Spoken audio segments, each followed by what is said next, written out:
Okay, maybe this is a very advanced version for you. Let's start with something a little bit more basic. What constitutes a good, solid push-up? And what does it work? Does it only work your chest and your triceps? No siree. I'm gonna show you a lot of variations of the push-up, but first, what is a good push-up? Let's work on the form. 3, 2, 1, go! So before we even begin, you gotta click the like button. You gotta share this video, you gotta click the like button, you gotta help me with some clicking. I get very happy. Who the hell am I impersonating? Okay, now I felt the click. So I'm gonna show you the correct form, or the more accepted widely form of the push-up for you to do it and make sure that you are safe and effective in working your muscles. So your hands should be shoulder width apart, and your fingers can be either pointing to the front or a little bit sideways. For example, a lot of people in gymnastics are trying to save their wrists from a lot of pressure on them. So they do the handstand, for example, putting the fingers to the side. So you can do the same thing when you're doing the push-up. So it depends on your mobility and the pressure that you feel on your wrist. So you can do it either like this or like this. So this means you're gonna tuck in your elbows in order to work more your triceps and the elbow joint, instead of going flaring to the outside. If you, by any chance, flare to the outside, open your hands a little wider. That way you'll even feel a little bit more of the chest. But usually we do it a little bit narrower, shoulder width apart and elbows tucked in, like this. Now, before we get into the controversial stuff,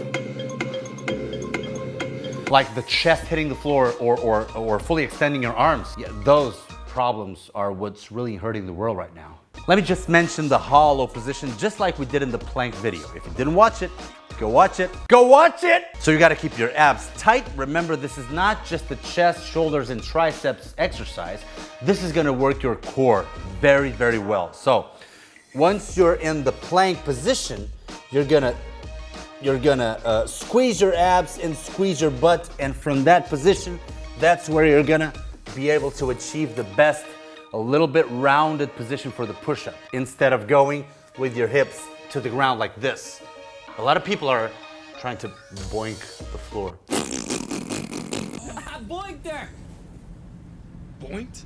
Yeah, wait, did you just say the word boinked?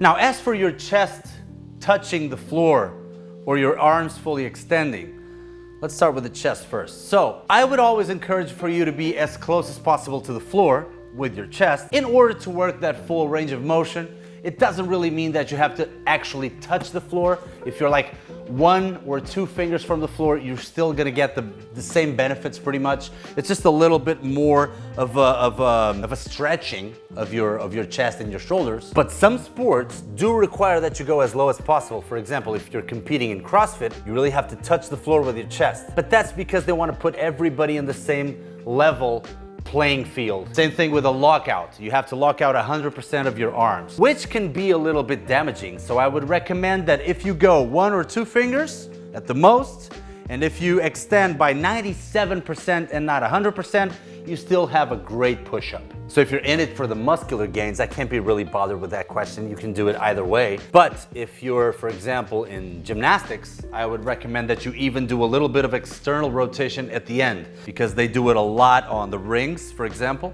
They really want to emphasize that aesthetically pleasing movement and form, so they translate it into the push-up as well. So they do the best hollow position they can. Sometimes they even go on their toes and they go all the way down, which is even harder to touch the chest, but they touch with the nose, or they kiss the floor and then go back up. So from here to here, which makes it even harder with this shoulder protraction. So it really depends on your modality, but still, any of these would be correct. Now, we're gonna go through a catalog of exercises for the push-ups, but I'm gonna try to be as much in order as possible, which means that, let's say you're gonna do a push-up workout, a full push-up workout. We'll always start with the more explosive and quick stuff and powerful stuff, because that's when you're the freshest And then we're gonna keep on working, maybe then strength, and maybe then the muscular endurance work. So let's start with the more, I would say, advanced in a way. So make sure that you're at ease with the regular push-ups. So the first one would be a clapping push-up. Here, go all the way down and then jump up and clap, jump up and clap, okay? Not using your hips, always keeping that stomach tight. A second idea would be for you to have some sort of obstacles by the side of your hands. So once you jump up, you go on them and then come back down like so. Let's say I have this. Go up and then come down. But please, try a lower one first. I already had my dues.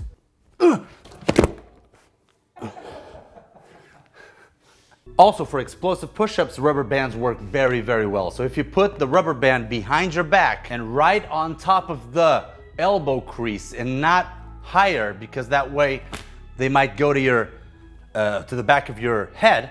So here, once you go down, you lock and then you go up like and 1 and 2, because the rubber band gets tougher as you're extending. So you must do this very quickly, and you can't do these exercises without being very explosive and quick. So it works. Woo!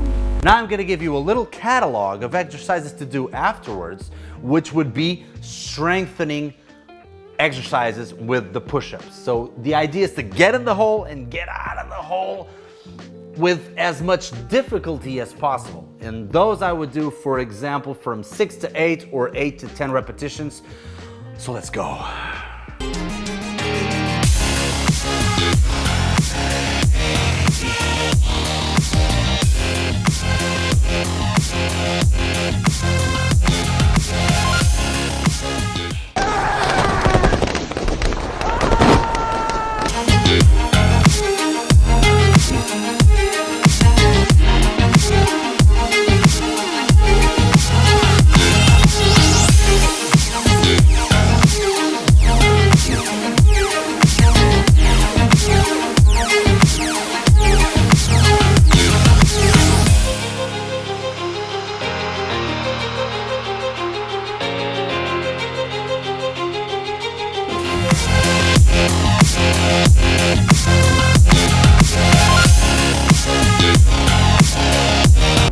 So the idea here is for this not to be just a catalog, it's for you to know where to put each type of push-up. You know there's always a progression up and there's always a progression down. So the idea for the strength portion is to go up and do those 6 to 8 or 8 to 10 reps with difficulty. If you go to failure on, for example, the last set, that's okay. Choose 1 or 2 exercises and do it. Go all the way. Because then when you progress downwards or when you go back to the original push-up, everything's gonna be much easier. So you have your feet elevated, you have hands wider, hands closer, hands even closer, one-handed, which is a lot of core work, much more than shoulders or even triceps. And you have finger push-ups. Let's see if I can still do those 2-finger push-ups that I used to do when I was a little kid.